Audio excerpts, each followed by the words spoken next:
Welcome to an impromptu video. Today I'm going to be going into the amazing new Grand Theft Auto 3 Dreamcast port project that has just released the alpha build, which in that case means essentially you could play it from beginning to end, mission complete, at least according to the project page. I'm going to go ahead and put the project page in the link down below.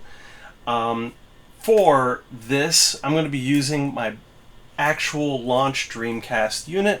I've got my blue controller here that we're going to be using with this as well. Currently, in this current state, emulators are not compatible with this build, and essentially, in order to get this to work, you're going to have to supply your own install of the PC version of Grand Theft Auto 3. In my case, I have the original 2-disc version, which in my previous video I installed on, I believe it was Windows XP machine. So you have to have your own game files, and essentially they show you how to compile your own CDI disk image that you can use on your Dreamcast. Now, there's two ways you can use it on your Dreamcast. They highly recommend with this alpha build that you use it on what they call a GDEMU. So essentially, it's a Dreamcast unit with its disk drive ripped out and a disk drive emulator put in because of the read-write speeds, because of the streaming speeds for the music and the textures and stuff. But in that case, I have one that I'm going to be building very soon. I'm going to make a video on it, but it's not ready. So I went ahead and did the extra step of taking that, compiling that image, and then they have instructions on how to then streamline it and cut it down to a CD image that you can then put in your physical Dreamcast. So this is the CD burn copy I was able to make. It basically cuts down on the texture quality a little bit and mainly the music quality. But you're going to see the disc version, and there's going to be probably some hitches here and there where it's going to kind of stutter a little bit, but we're going to go through some of the options. We're going to go through how it looks and everything like that, because there's a couple things you can tweak, and then there might be a couple surprises in the end. But let's go ahead and get into it, and I'm going to try to cut very little out of this to show an accurate representation of what it looks like right now. So it's going to go ahead and load, and I know the date and time is wrong. Alright, it's going to restart.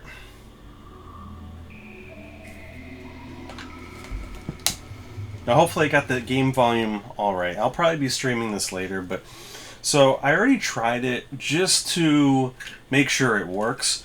I have a Retro Fighter controller, and for some reason it was not working. It was like the turbo controls were on, and the character was always jumping and stuff, so I'm going to have to test it out a little bit and see if that's a bug. Maybe submit a bug on that, a bug fix on that. But yeah, I did test it on the regular Dreamcast controller. It does work. They also say that you can save game files to your VMU, your memory card.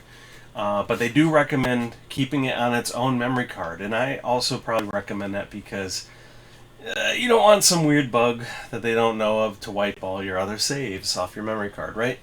So let's go ahead, and yeah, this is the main menu, very similar to the PC main menu.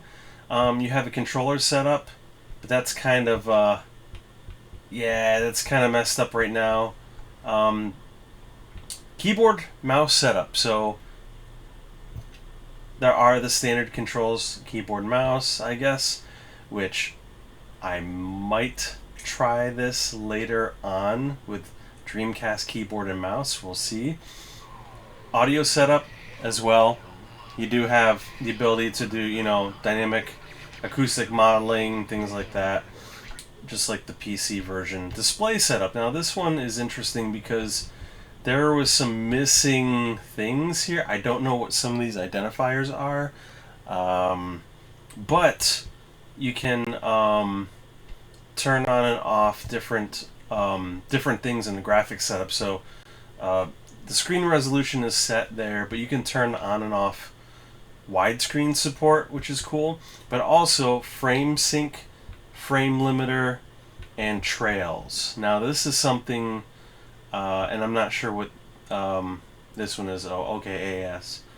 I'm not sure exactly what some of these are because it's not really. I didn't play around with it, but the trails, frame limiter, and frame sync might change the way that everything kind of looks in the game. Because trails is kind of like that very, very specific PS2 style that you kind of know, where everything's kind of filmic and blends and everything like that. You can change the language, but I believe there's specific instructions on installing it in the language that you want, as well as mods. So let's go ahead and start the game. I'm going to start a new game.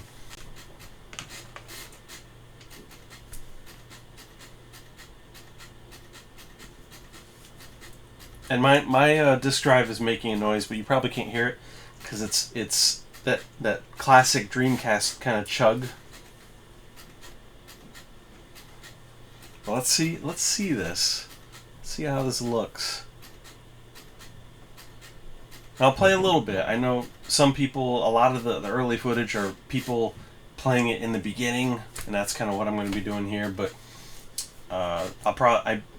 I'm very excited about this. This is something, if you didn't know, Grand Theft Auto 3, I guess at one point was originally planned to be developed and come out for the Dreamcast, but that got scrapped.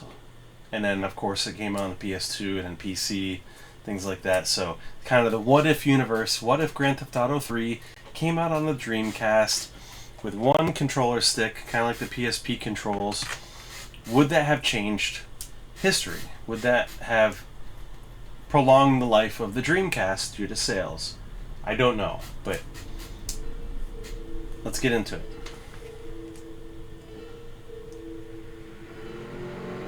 So this is all default settings. This is also running off of SCART RGB connector to my RetroTink upscaling. So should be pretty close to VGA.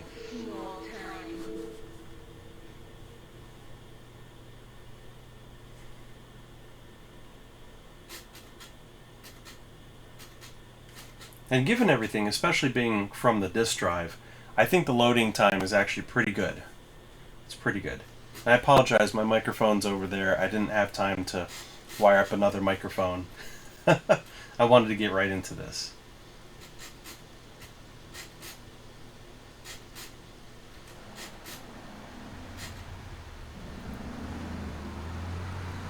But yeah, you can see how everything kind of like, there's like a ghosting. That's the trails setting that you can turn off. So if you don't like that style, that's kind of like the PlayStation 2 style, then you can turn that off. Make it a little bit more cleaner look, I guess. A little bit less stylized.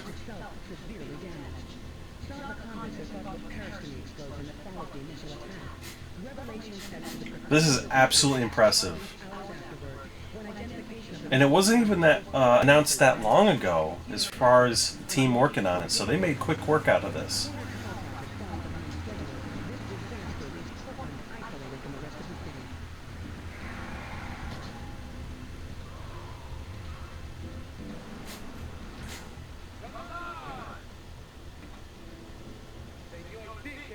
Yeah, this is pretty impressive. I'm very impressed by this. This is really cool.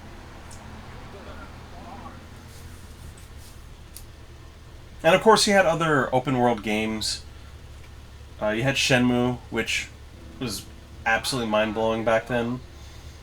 You also had Headhunter, which was almost canceled for the Dreamcast, to the point where it came out in Europe, came out in Japan, but did not come out on Dreamcast in America.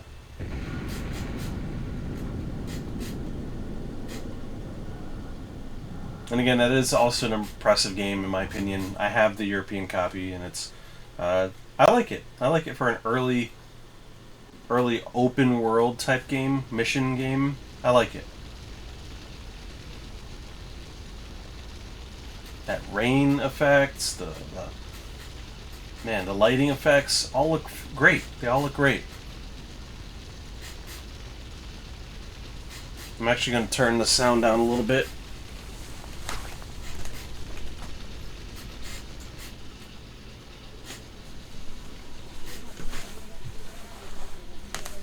Okay.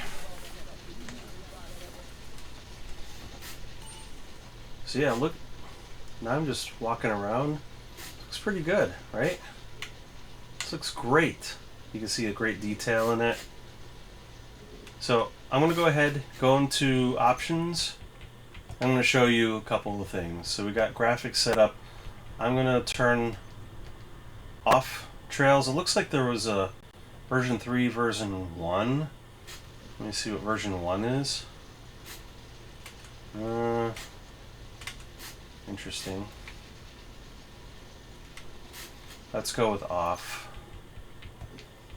and see what it looks like. Yep, so this is off. You can see it's a bit cleaner looking, a bit less stylized. But you also have, again, a couple of the options here. You have frame sync and frame limiter. I'm gonna keep those both on for the moment because that's default. Yeah, so we're gonna get in the car.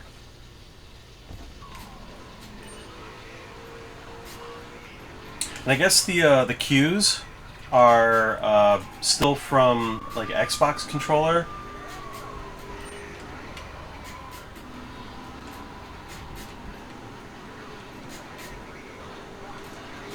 Yeah, very smooth. Very smooth. I'm not feeling any kind of input lag or any kind of delay.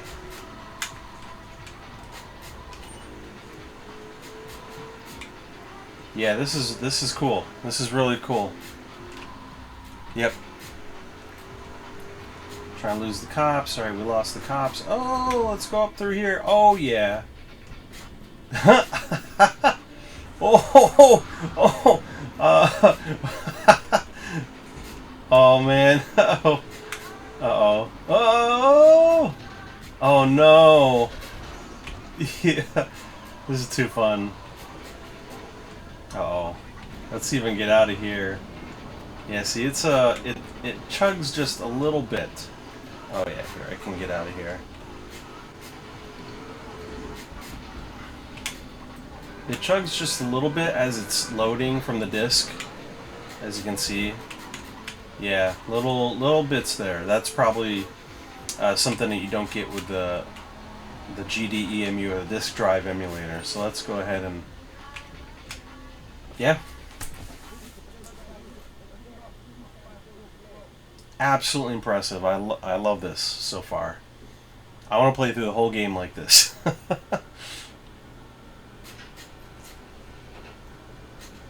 I think when you save your game, they said it was like 56 blocks, something like that on your VMU. I'm not sure. That's on the website. Let's go back and head to Luigi's for some work. Alright. Man, yeah, you got the nice lighting there. There's nothing that looks like when you look at the original Grand Theft Auto 3, nothing that looks janky, nothing that looks crazy out of place. I think this runs better than it did on my PC back in the day. It probably did. I remember specifically buying a new graphics card to run this game when it came out, because mine was not working right. And the cutscenes are, nothing crazy. Again, you got some popping, but it's an alpha. And they churned this out in months, a volunteer team, so it's crazy to me. Crazy. So in this part, I went ahead and went into the options and changed some of the graphic settings. So I went ahead and turned off frame sync and frame limiter to see what it would look like. And yeah, so went ahead and started driving around a little bit. My audio actually cut out a little bit here. And just just driving around a little bit, turn off the radio station. But yeah, just seeing how it improved, and it felt like it improved the frame rate a little bit, the responsiveness, things like that. And yeah, my driving is still not great, but that being said, yeah, it seems pretty nice. It seems like a very good port. And again, I was just using the main Dreamcast controller. Not too bad here at all.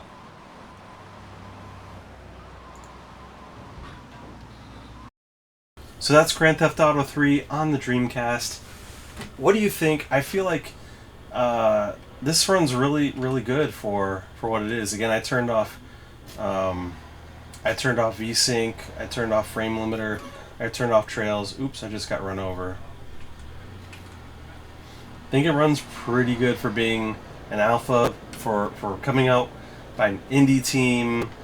This is great. This is really fantastic. This is kind of a peek into the what if. What if this came on a Dreamcast 25 years ago? Would the Dreamcast have been saved? Probably not. Now, one thing I'm going to do before I sign off is I'm going to test to see if this build works with a Dreamcast mouse and keyboard. Let's see, because it's technically got files from a PC port. So I'm gonna undo this. Let's try it. We'll port 2 and 3, maybe 1 and 2. I don't know. Let's try it out. No. Nope. Let's try hot swapping. See if we can. Maybe I'll put the Dreamcast controller back in port 1.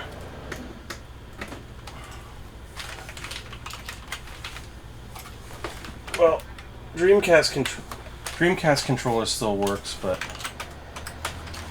keyboard, mouse and keyboard does not. I wonder if that's a boot thing. So I'm going to go ahead and restart the game and see what happens. See if I can get it into mouse and keyboard mode by just having that plugged in. So let me go back to the main menu. Alright, we're restarting the game and seeing if it works with a mouse and keyboard just by having a mouse and keyboard plugged in. Probably not, but figure I'd give it a shot since I have an official Dreamcast mouse and keyboard with me. Nope. Well, let's try something else. Let me go into the options and see if I have to fiddle with something in the options. Alright, let's go to keyboard mouse setup. Define. Okay.